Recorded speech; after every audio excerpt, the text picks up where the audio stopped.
Go. Hey, Olive, what is interest and what is increase? What is interest? If one lends a seller to five for 5 dinners and two saying for 1 week of three because he bites. And what is increase? When one who increases through produce. How? If he purchased wheat from him at the rate of a golden dinner per core, and that was the market price, then wheat rose to 30 dinners, and he said to him, "Give me my wheat, for I wish to sell it and perhaps purchase wine for it." He replied, "Your wheat shall be considered a debt of 30 dinners upon me, and you shall have a claim of wine upon me for them." But he has no wine. If one lends to another, he may not dwell in his courtyard rent free, nor may he rent from him for less, because it is an increase.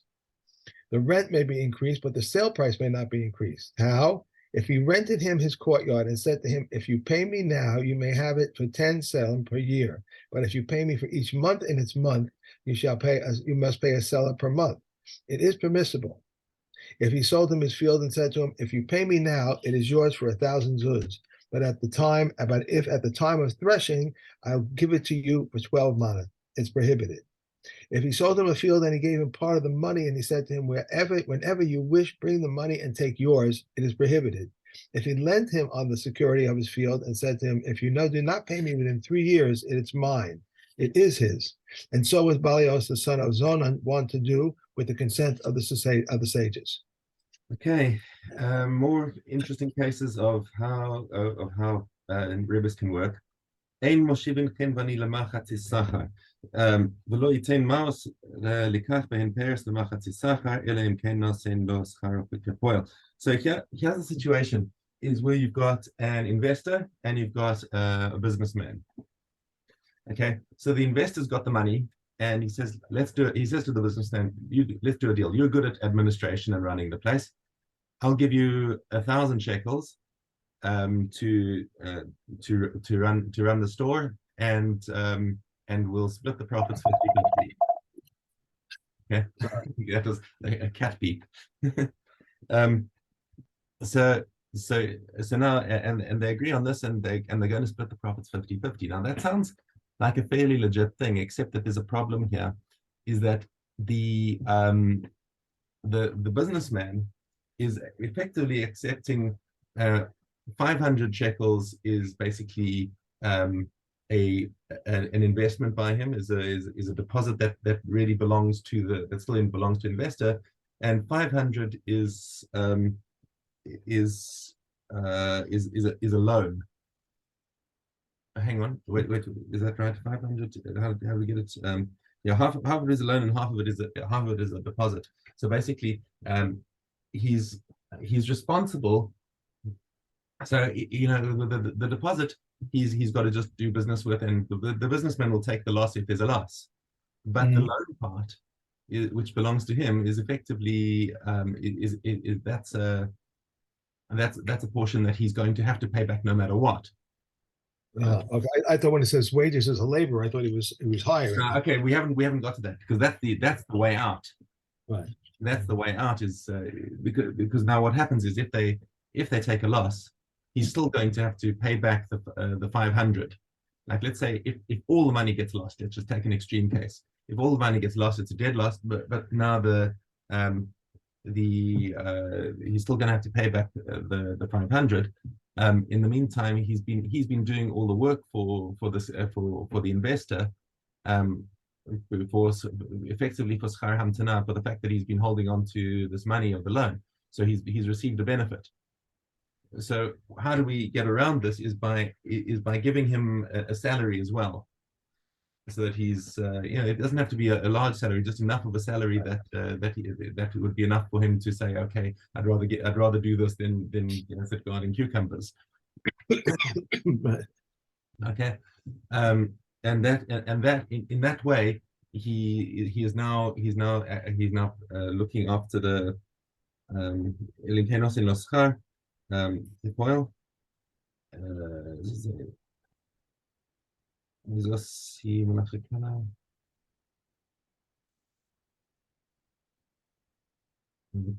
okay, but so how does this get us around the interest issue? Is that he's now taking a salary for Hang on, how does this work?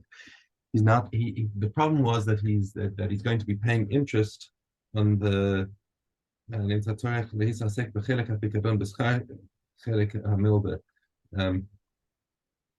okay, because he's working for free. So the problem was that he's basically working for free on account of the money that was deposited by him. So now that he's not working for free, it's not considered ribis anymore. So it just has to be a small amount of money, enough that you would say, okay, I'd rather do this than guard cucumbers, and then it's no longer considered a ribis. And for the same reason, we have two other cases which are similar but slightly different. So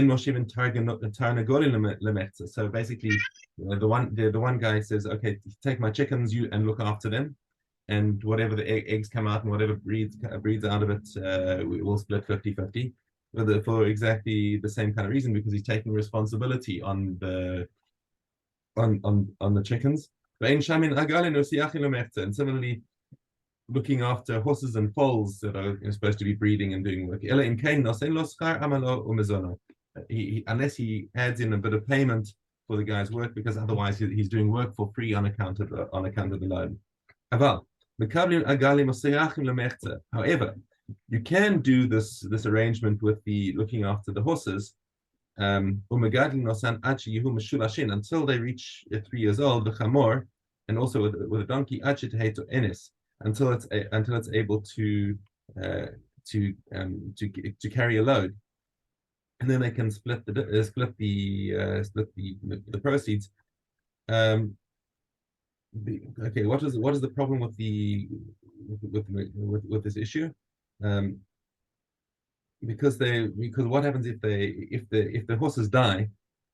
Then the and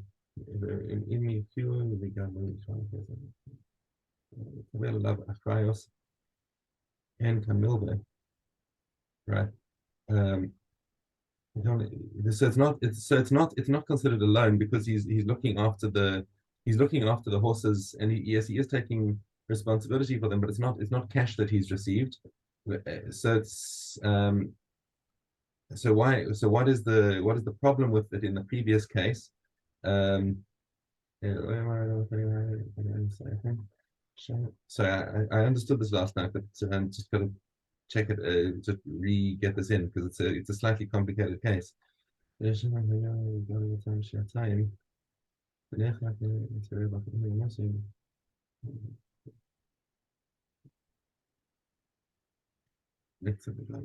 Okay, it's because the guy looking after them is taking responsibility on half of them, and therefore he's doing the work because of the half that he's having to look after for that he's effectively being loaned. But the difference is that in this case, if you do it only up until a certain age, this is why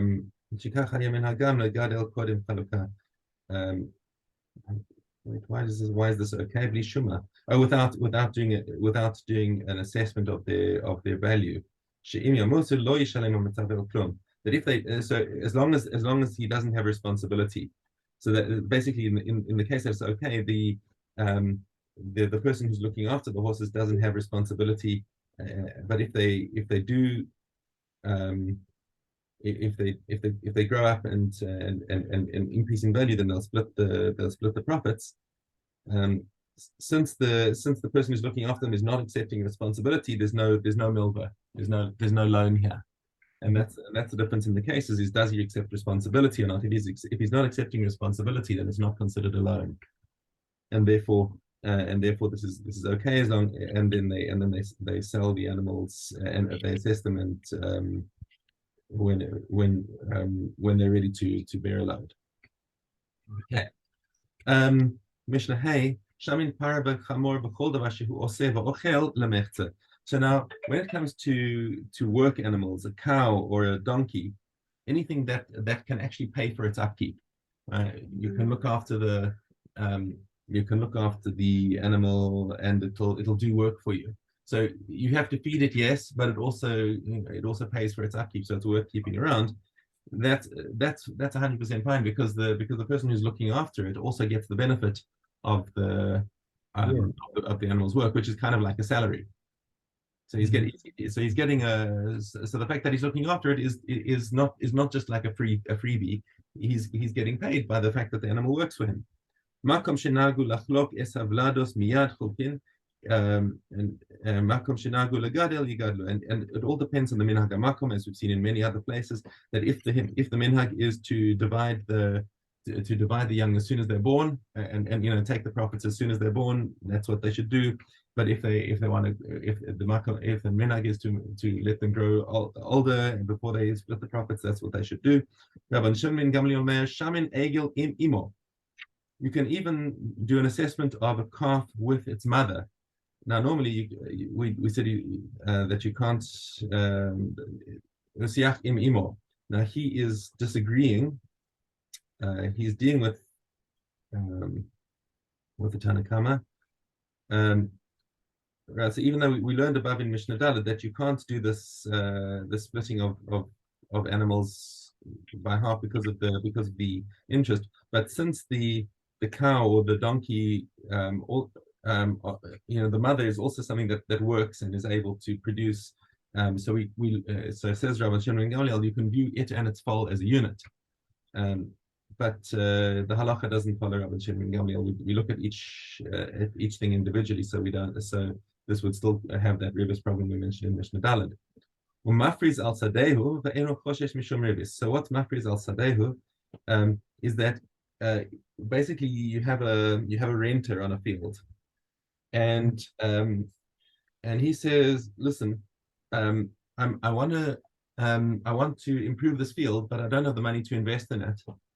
Can you please give me the money to make this field better, and I'll pay you a higher rental? And that sounds a little bit like ribis, but it's actually okay. Why? Because the landlord is investing in his own field, and he's making it a better field, which means once it's a better field, he's entitled to charge a higher rent for it. So that's legit. It's not a schar hamtana. It's not that he's paying him more because he's got the money now. He's paying him more because it's a better field. Okay. Mishnah Vav. Ein mekavlin ton barzel misrael. Now ton barzel, that's ironclad sheep, which is sounds like a battle formation. But ton barzel is something that's basically it's capped from the bottom in terms of the value. So let's say Reuven says, here my sheep are assessed at it's 100 sheep and it's 100 selah, okay, for my sheep, and no matter what happens to the sheep, you've got to give me back 100 selah.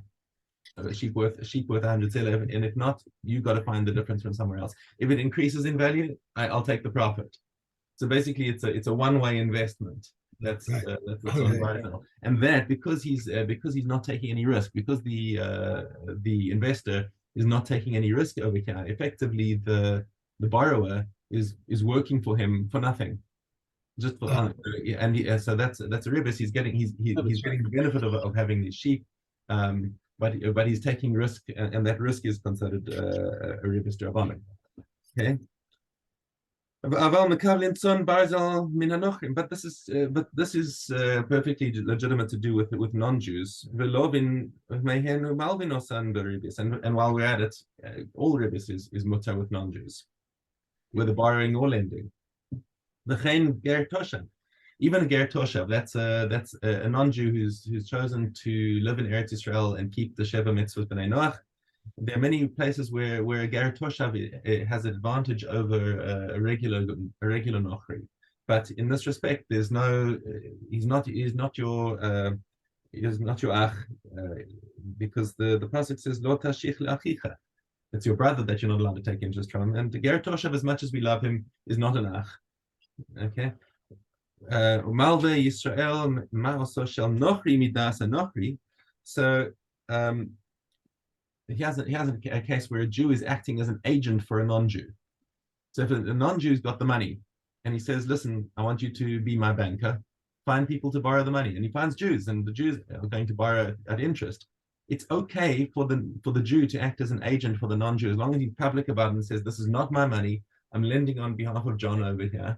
And he's right, and this is his money, you're paying interest to him. That's okay. Aber lo midas Yisrael.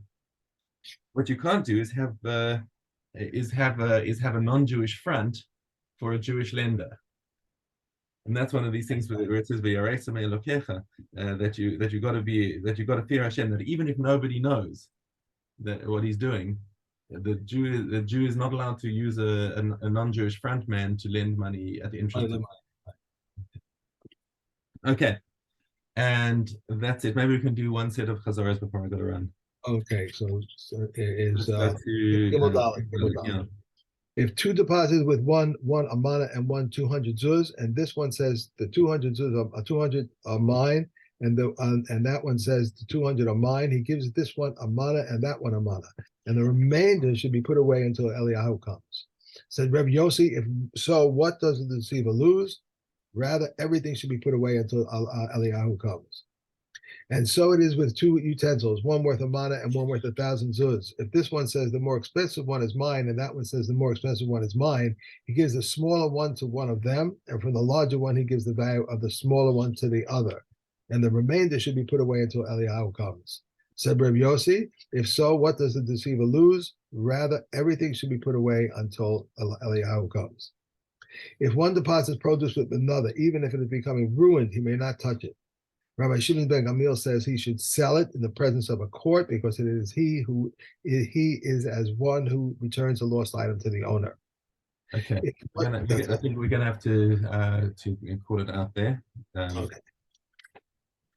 And I'm gonna end the meeting. Have a wonderful Shabbos. I'm sorry. Have a great Shabbos. I got it though.